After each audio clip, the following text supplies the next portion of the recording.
So we have 2 full days left and then 1 morning.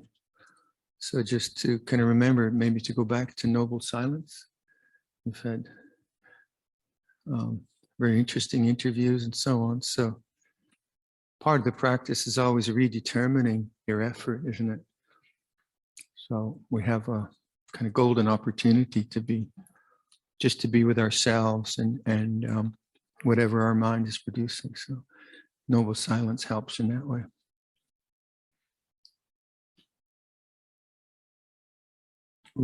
So I've been talking about this triad of right understanding, right thought, right effort, how they are really one piece. And so in terms of right understanding, I look at it in 2 ways. Right understanding as the existential experience I'm having right now, awake to that. So it feels like this, Penyang Niang, which isn't a comment or a judgment or any thought around it really. It's simply what we call the awakened mind. And that's a right understanding, which isn't in thought, it's in experience. Okay? And that you can always return to that if you just remember. So the remembering isn't a memory, it's a remembering of what awakening is. It's actually very, very ordinary and very straightforward. But surprisingly, we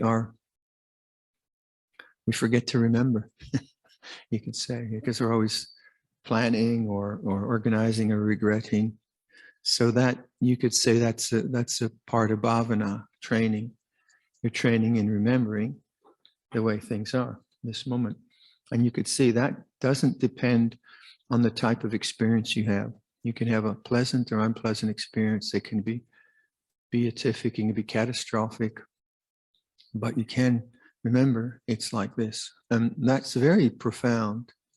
And to do that a lot is profoundly effective. So how do you remember that? Put notes on your fridge. It's like this. I had a friend who had some food issues, and the issues were deeper, but she used food as a way of escaping the issues. Well, she was a very wise woman, so she knew the problem.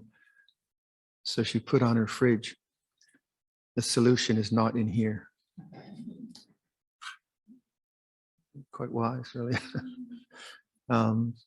So part of this challenge that the Buddha presents to us is it's not like anything, you have to find anything new.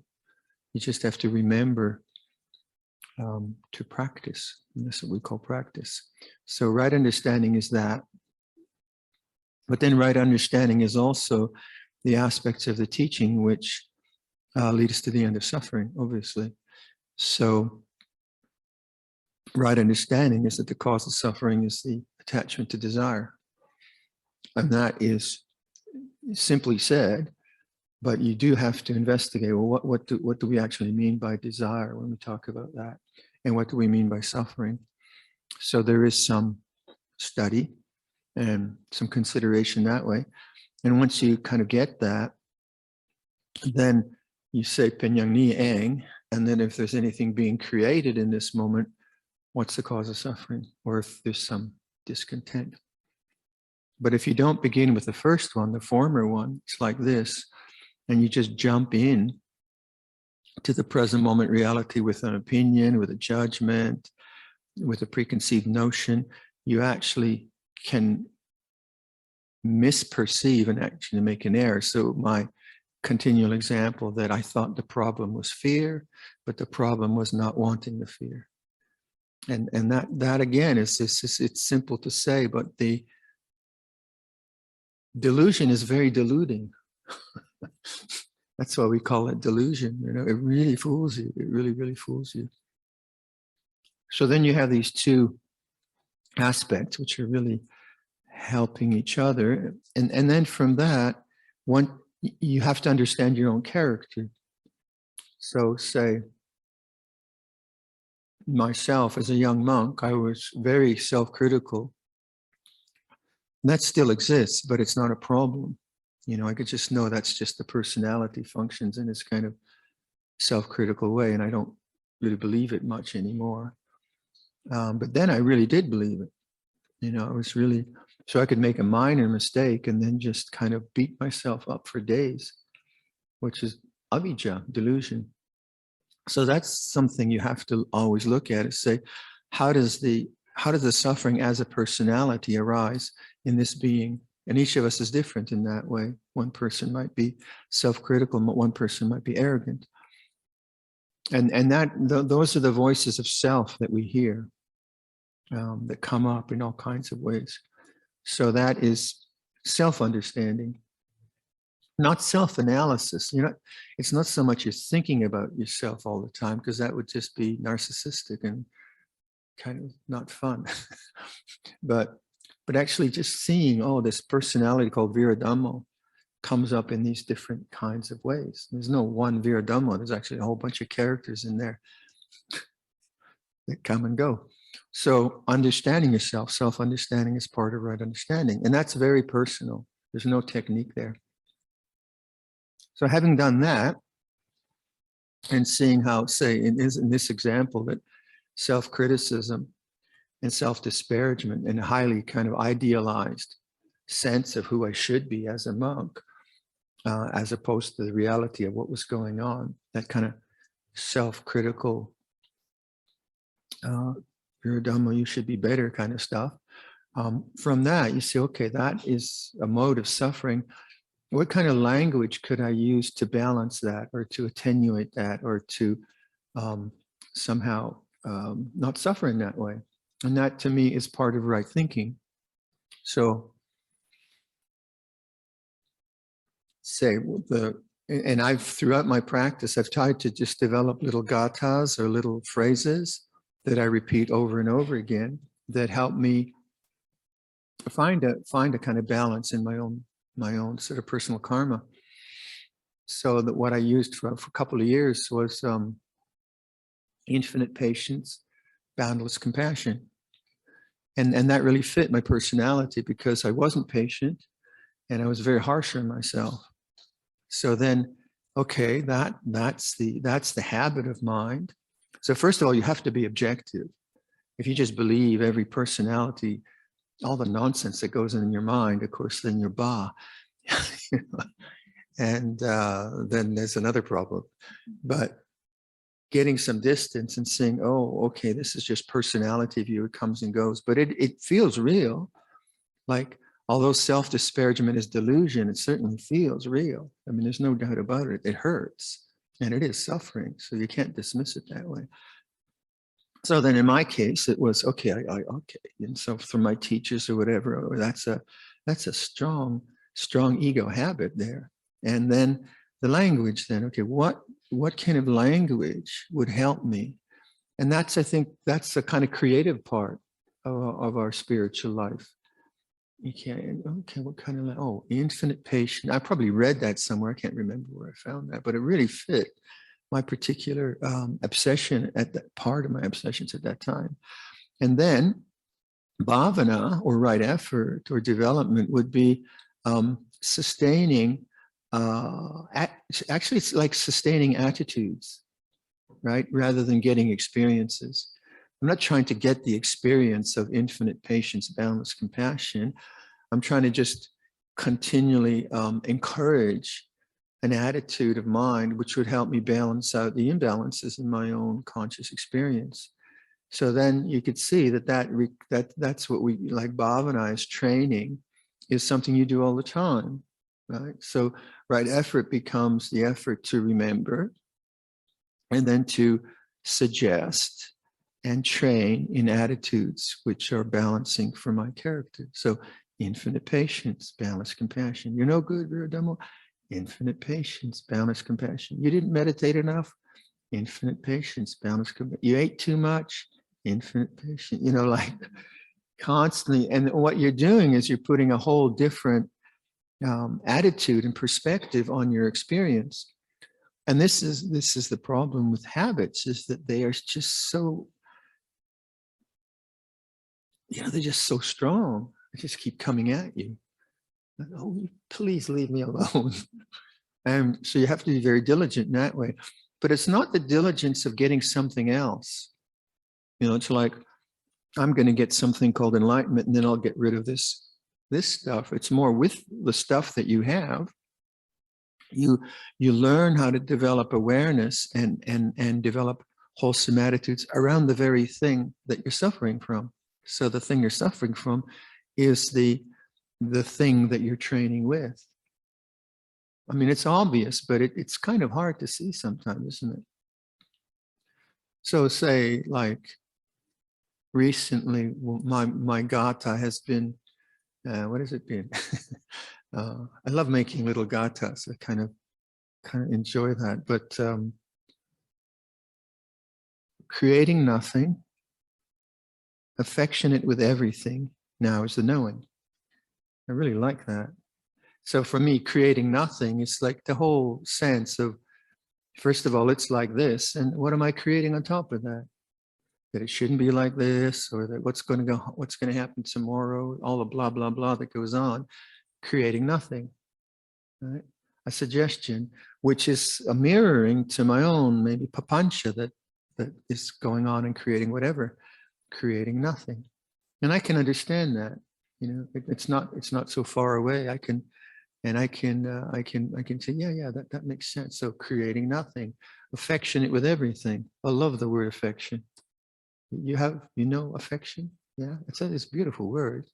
And so, like, I enjoy bringing in beauty into language.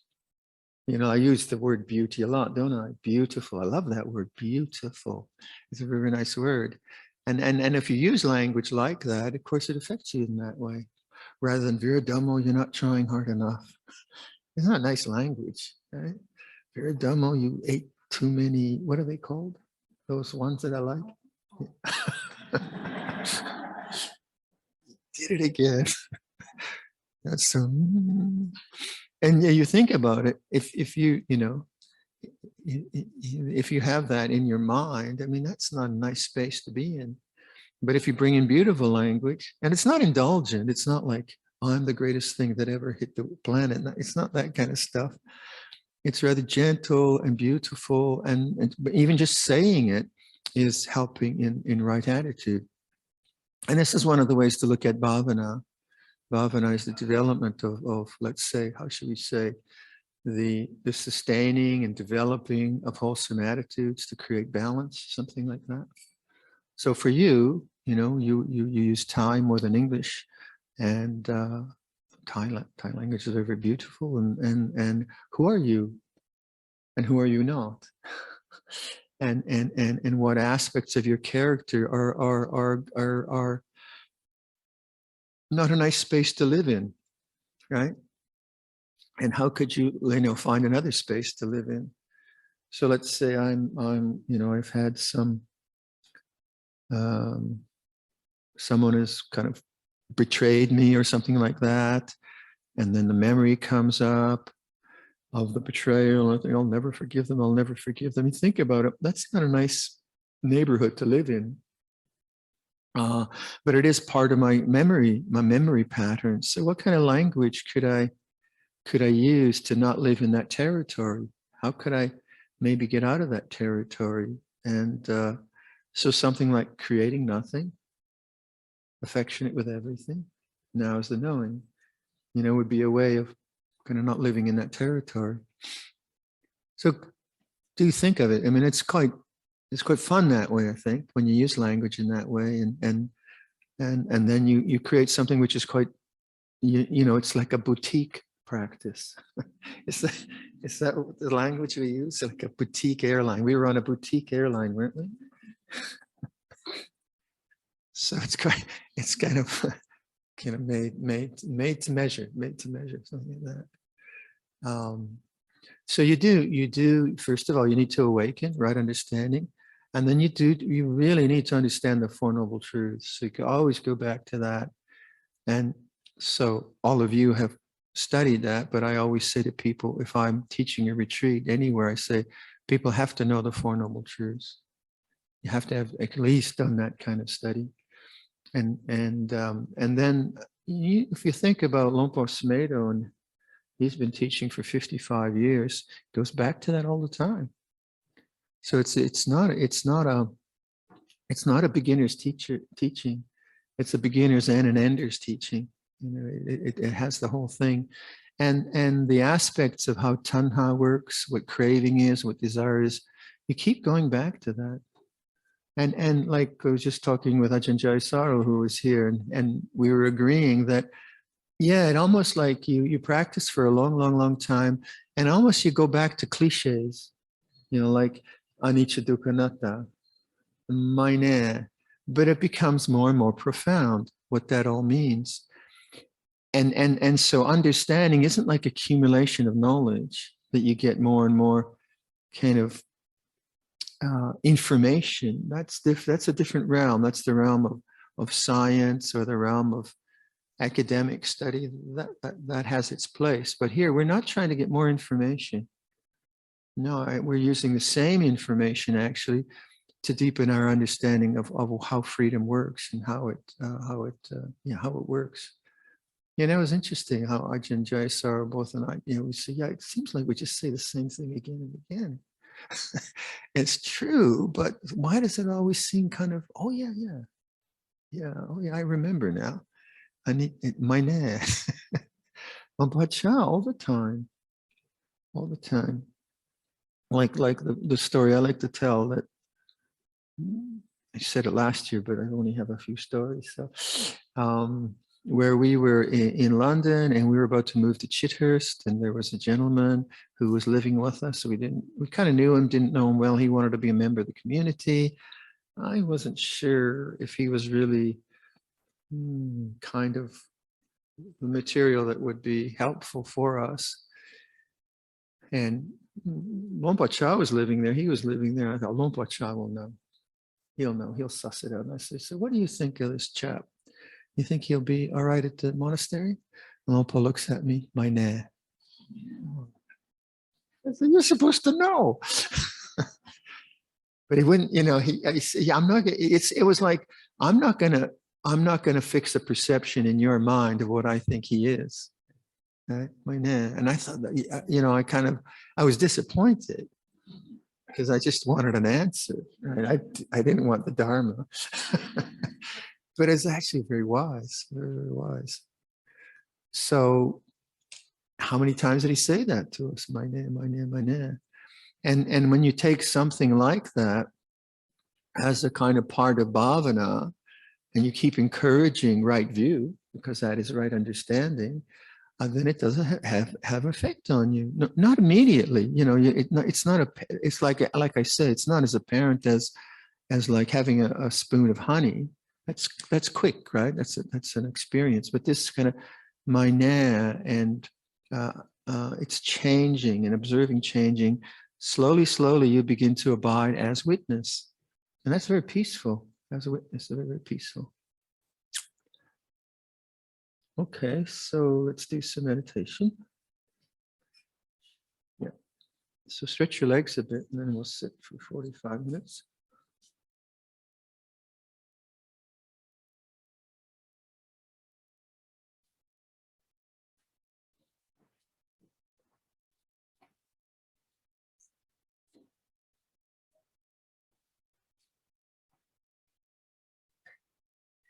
Maybe I'll just return to that body meditation, and just remember what I'm hoping to do with that body meditation is get this attitude of letting things become conscious, as opposed to just focusing on things for some kind of result. And I think this is very important in actually healing the body with all its stresses and strains. So if you do yoga nidra or whatever, so You know, the way I describe it is to go to this part of the body and let it become conscious. And then if nothing is there, then that's fine. You're still conscious, you're still aware. And if something powerful is there, that's fine too. So we're not looking for any particular experience. So we're doing two things. We're localizing our attention and awakening the mind. And then we're allowing the body to present itself as sensation in whatever way it wants. So this can be very, very healing. Okay.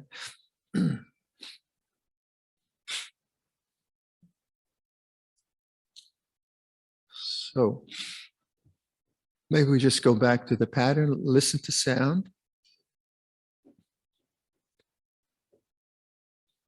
And notice the awake mind. Knowing presence. And this is the first way of understanding right understanding. It's like this now. You know it's like this now.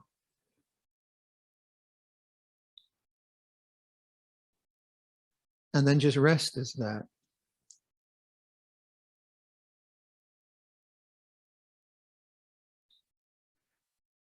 And then see how when you use something like, let's say if I use my gata, creating nothing,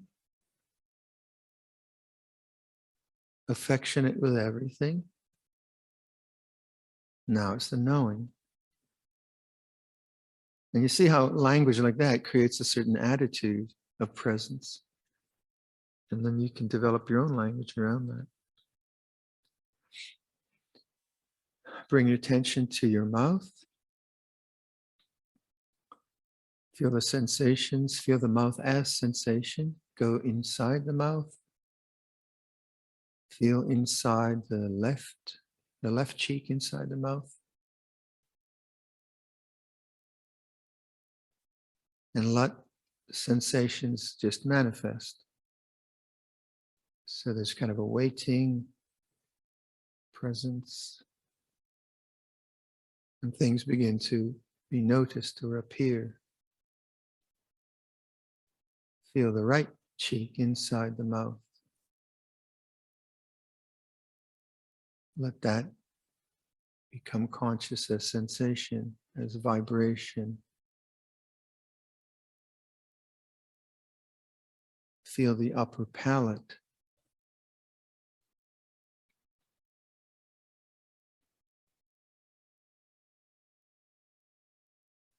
Feel the lower palate.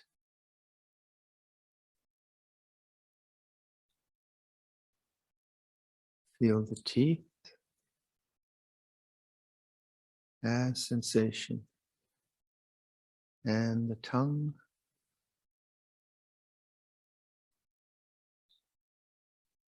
And the lips. Now feel the whole mouth as sensation, vibration. Let it become conscious.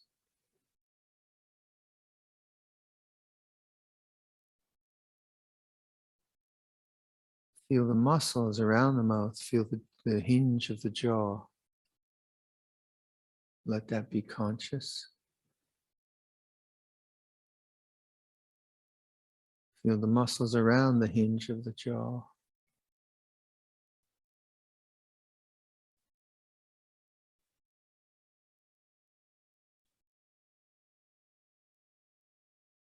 Extend that feeling to the feelings of the ears.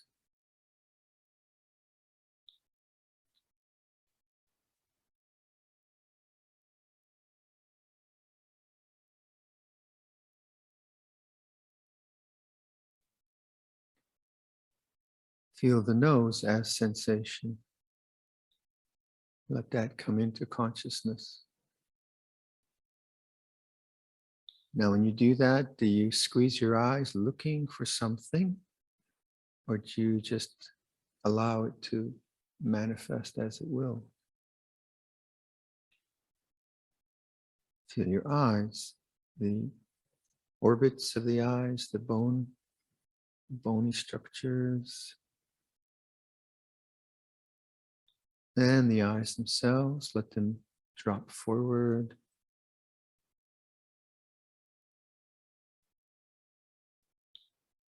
Feel the temples.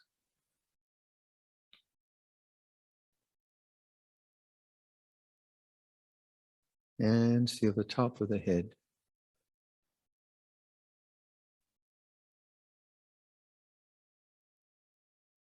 Back of the head.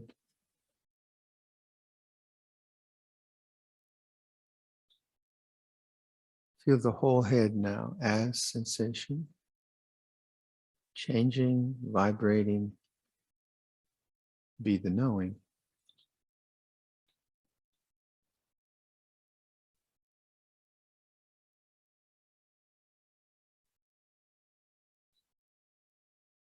And the neck, back of the neck, sides of the neck, and the throat as sensation.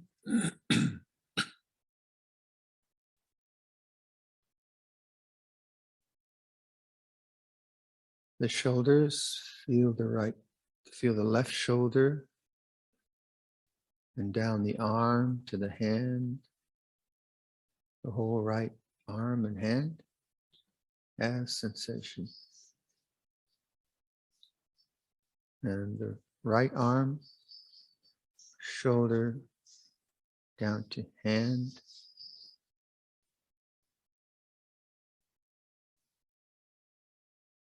Feel both arms, neck and head, all as one. One mass of vibrations.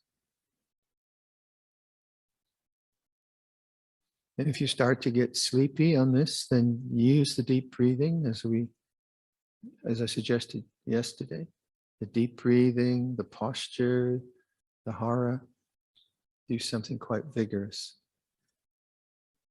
Feel the chest. Inside the chest, the rib cage, the upper spine, heart, lungs. Feel the abdominal area, lower spine, lower rib cage, organs in the abdominal area.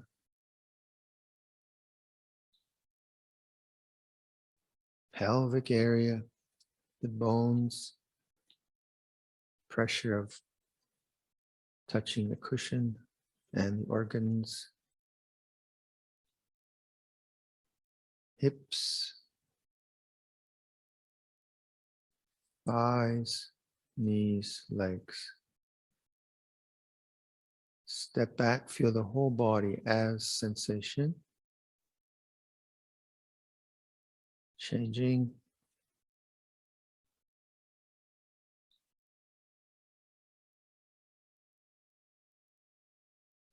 And so if you're looking for some experience, you'll have tension in your face.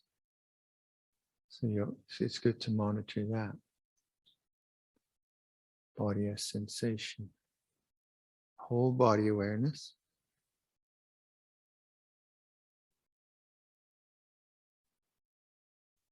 Listen to sound.